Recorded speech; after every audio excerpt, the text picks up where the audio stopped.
प्यारे बच्चों, स्वागत है आपका आपके अपने परिवार भारतवर्ष क्लासेस में। तो प्यारे बच्चों, 6 जनवरी 2024 को क्लास 6 का सामाजिक विज्ञान का वीकली टेस्ट लिया गया और इस वीडियो में हम सामाजिक विज्ञान के क्वेश्चंस और उसके आंसर्स को देखने वाले हैं। तो चलिए बच्चा स्टार्ट करते हैं। आप लोग अपने आंसर्स को मिलाइएगा और बताइएगा कि भारतवर्ष क्लासेस के द्वारा जितनी भी चीज़ें करवाई गई थी, क्या उससे एक भी चीज़ बाहर आया है? बिल्कुल नहीं। जितने भी चीज़ें मैंने करवाया था सारे प्रश्न उसी से आए हैं बच्चा। तो इसी प्रकार आपके आगे के टेस्ट जो वीकली टेस्ट होंगे उसमें भी सारे प्रश्न आएंगे। आपको जुड़े रहना है भारतवर्ष क्लासेस से। आपने अभी तक सब्सक्राइब नहीं किया है तो सब्सक्राइब कर लीजिए। तो जल्दी से इस वीडियो को लाइक कीजिए। चलिए स्टार्ट करते हैं। पहला प्रश्न पूछा गया था, निम्नलिखित में से जैन धर्म के संस्थापक कौन थे? हमें जैन धर्म के संस्थापक बताना था। विकल्प दे रखा है गौतम बुद्ध, महावीर, अशोक या कोई नहीं। बिल्कुल सही, जैन। तो बच्चा यहाँ पे सही उत्तर कौन सा होगा? तो यहाँ पे सही उत्तर होगा कोई नहीं। क्यों? इसके सही उत्तर होगा जैन धर्म के संस्थापक ऋषभदेव को माना जाता है। महावीर जैन तो 24वें तीर्थंकर थे।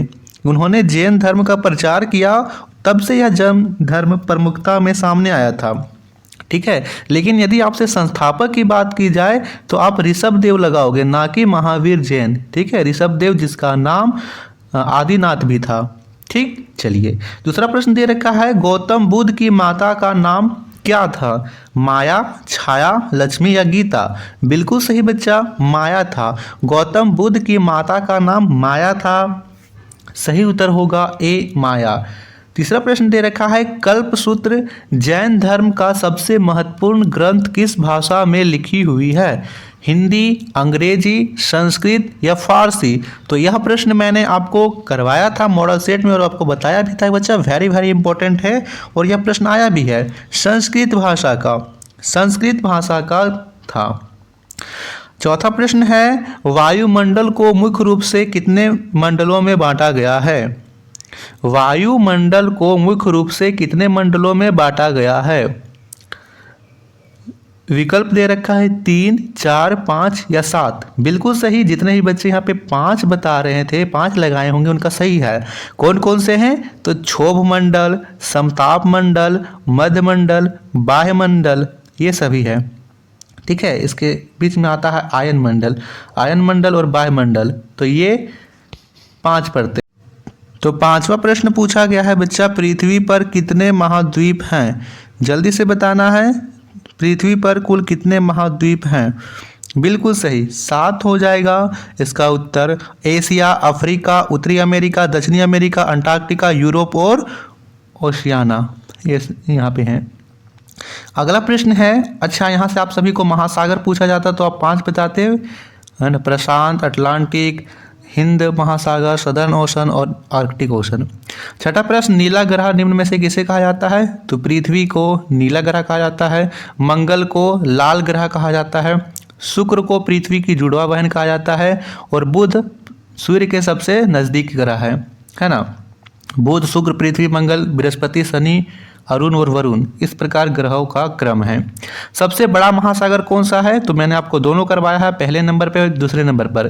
पहले नंबर पर होगा प्रशांत महासागर, दूसरे नंबर पर होगा अटलांटिक महासागर। संविधान का प्रस्तावना निम्न में से किस वाक्य से शुरू होता है? बताइए कितने बच्चों को संविधान का प्रस्तावना याद है? संविधान का प्रस्तावना कितने बच्चों को याद है? चलिए मैं एक बार पढ़ देता हूं।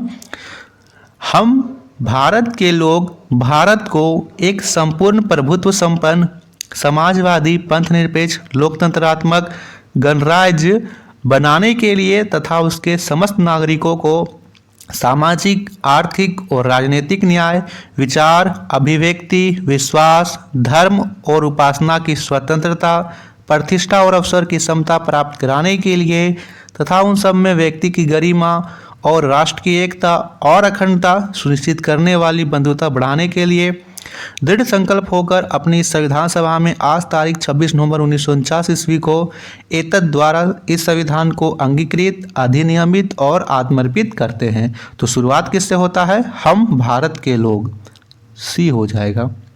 ये चीज़ें आपको याद रखनी चाहिए बच्चे। आप 2 से 3 बार पढ़ोगे तो इसी चीज़ें आपको याद हो जाएगी। जयपाल सिंह मुंडा किस खेल से जुड़े हैं जिनका नाम मरांग गोमके भी है? बिल्कुल सही, हॉकी से जुड़े हुए हैं। सी हो जाएगा। और 10वां प्रश्न है, बाबू राम नारायण सिंह वर्तमान किस जिले के निवासी थे? बाबू राम नारायण सिंह। विकल्प दे रखा है चतरा, गुमला, हजारीबाग या रांची। बिल्कुल सही, चतरा हो जाएगा। चलिए अब सब्जेक्टिव प्रश्न के उत्तर देख लेते हैं। मोक्ष प्राप्ति के लिए मनुष्य को जैन धर्म के अनुसार किन सिद्धांतों का पालन करना चाहिए? तो लिखना था मोक्ष प्राप्ति के लिए मनुष्य को 5 सिद्धांत का पालन करना चाहिए। पहला, सत्य, कभी झूठ नहीं बोलना चाहिए। अहिंसा, किसी भी जीव को नहीं मारना चाहिए।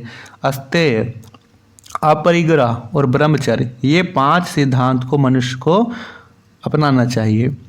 गौतम बुद्ध को किस वृक्ष के नीचे ज्ञान की प्राप्ति हुई थी? वह कहाँ स्थित है? तो यहाँ लिखना था गौतम बुद्ध को 16 वर्षों की कठिन साधना के बाद वैशाख पूर्णिमा के दिन रात को उर्वेला में निरंजना नदी के तट पर एक पीपल वृक्ष के नीचे ज्ञान की प्राप्ति हुई थी। ठीक है। 13वां प्रश्न था क्षोभ मंडल की 2 विशेषताओं को लिखें। तो 2 लिखना था। पहला लिख देंगे, यह वायुमंडल का सबसे निचला परत है ना। और दूसरा लिखना था इस परत में सभी मौसमी घटनाएं होती है। अगला प्रश्न है पृथ्वी को नीला ग्रह क्यों कहा जाता है? तो इसमें लिखना था पृथ्वी का 71% भाग जल से घिरा है। अंतरिक्ष से यह नीले रंग का दिखाई देता है, इसलिए इसे नीला ग्रह भी कहा जाता है। ठीक है। 15वां प्रश्न है जयपाल सिंह मुंडा का जन्म कब और किस गांव में हुआ था? तो लिखेंगे जयपाल सिंह मुंडा का जन्म 3 जनवरी 1903 ईस्वी को टकरा गांव में हुआ था। इन्हें प्यार से मरांग गोमके भी कहा जाता था। तो ये थे प्रश्न उत्तर आपके वीकली टेस्ट में पूछे गए। ठीक है बच्चा, आप सभी जल्दी से इस वीडियो को लाइक कीजिए और अपने अपने दोस्तों को शेयर कर दीजिए। थैंक यू बच्चा।